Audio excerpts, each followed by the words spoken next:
and bridle fitting, and this is Quantum Bridles. Gill, could you just explain a little bit about what you're actually looking for when you're fitting bits and bridles? Yeah, absolutely. Really, it's quite simple. I'm just looking for the horse to be much more relaxed, going softer and more responsive.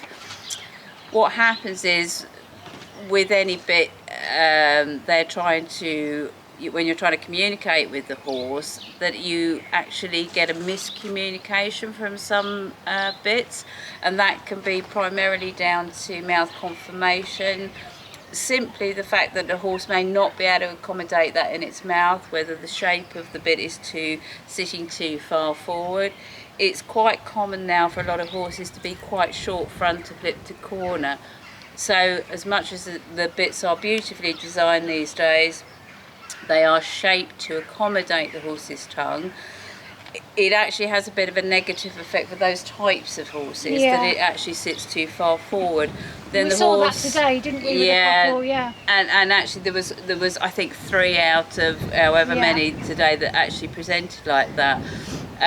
So they're constantly trying to lift the bit or place the bit, and they do one or two things. They either grab onto it, which puts the muscles in the jaw into fatigue, or so that's the TMJ. You get lots of problems so with if that, you're tight through the jaw, it will affect the TMJ, the trigeminal nerve. So everything is sort of on edge. So the horse it's really difficult for the horse to relax. The beauty now is also, as some of you will know, have been bitting many years, like a dinosaur. But I was very lucky to be involved in designing the Quantum Bridle, and that has actually proved to be the cherry on the cake. And I'm actually changing into the bridle as much as I'm changing the bits now. Because again, as we've seen in this lovely yard, that there is quite a lot of horses in that have already in Quantum Bridles, and actually a few that's gone out today. And although it's my product, it's very nice to sell a bridle, it's just very exciting how a horse can actually so much better respond to that, and the relaxation. To me, the training is down to the trainer and all the time and patience that goes with that. But if you're getting a resistance to your equipment, as if a saddle was too tight across the shoulder, you wouldn't get an open shoulder. It's exactly the same. We're all very good at checking saddles and having physio and regular teeth checks, but the bitting thing is almost a bit... It's a shame that it comes last, because actually if you got that right a little earlier, you wouldn't have a lot of those problems, because even if the saddle fits perfectly, if the horse is dipping away from it because it's trying to evade the bit, the horse never lifts its core come up into the saddle. So unfortunately the saddler might get it in the neck, but it's not actually the saddle. You know, the saddle is not that problem, because all the nerves and all the meridian lines, all the fascia, are all connected into the back of the head at the nuchal crest. Anything that's wrong in the mouth, like holding the tongue back, holding it to one side, it will affect the rest of the body. So if you get that end right, you will find you have a lot more suppleness and softness at the back end, and the rest is down to the trainers and your hard work. Great, thank you. So what I'm going to do is, I know you've got a Quantum Bridle, but I'm just going to kind of feel around him for any extra soreness that might be affecting his way of going. He feels quite nice and soft. The fact that he has had a treatment reasonably recently will be a good thing. Good boy.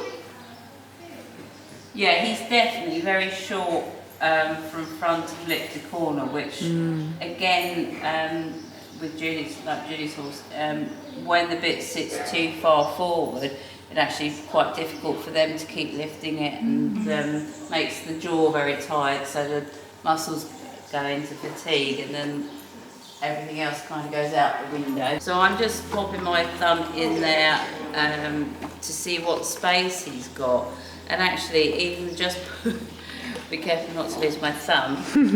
Just put him. He's really struggling to he's trying to move it because it doesn't feel comfortable.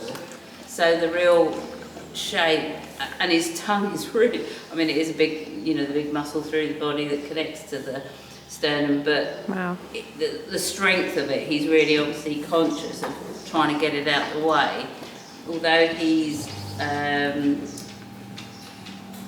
not a thoroughbred face, he's actually got quite a thin or narrow top jaw, so the space in there is not great. It's fine for his tongue, but obviously when you get something else in there, it makes it really compromised. The nice thing is you've got the Quantum, so we're fairly sure he's not getting any pressure points around his face that actually could hurt, you know, be detrimental to the way he goes.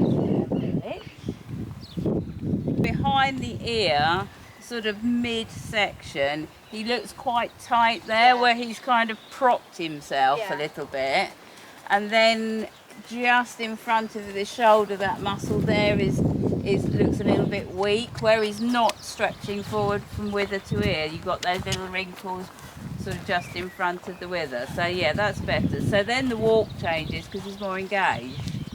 So I'm going to keep the mouthpiece very similar, so because I don't see any problem with that, but I'm just going to give you a little bit of extra help to ask him, so it disperses the pressure. It gives him a little bit of more stability. I want him to be able to give you a little bit more connection, and I think that would help as well. Just literally taking the tension through the reins. I'm not asking him very much, just getting him to work out where the boundaries are. So just take a little bit of pressure and see how he answers me. Good boy. So that's all we want, just want that light. So, because every bit says something slightly different.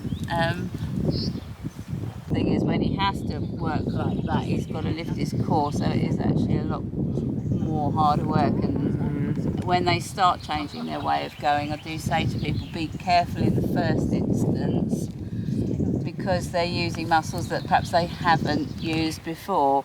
And like that, you know, his get out is he's really used to crossing his jaw and doing his own thing, whereas that's why he's a bit cross, because he can't do that.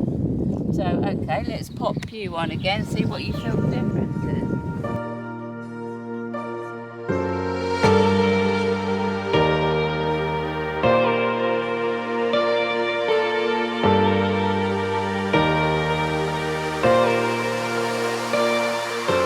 But that's quite right what Sarah said, that actually when the horse responds in a positive way, that's the other thing that I see, that the rider changes, and automatically you sat up a little bit more, and your arms, without saying anything, came a little bit softer through the elbow.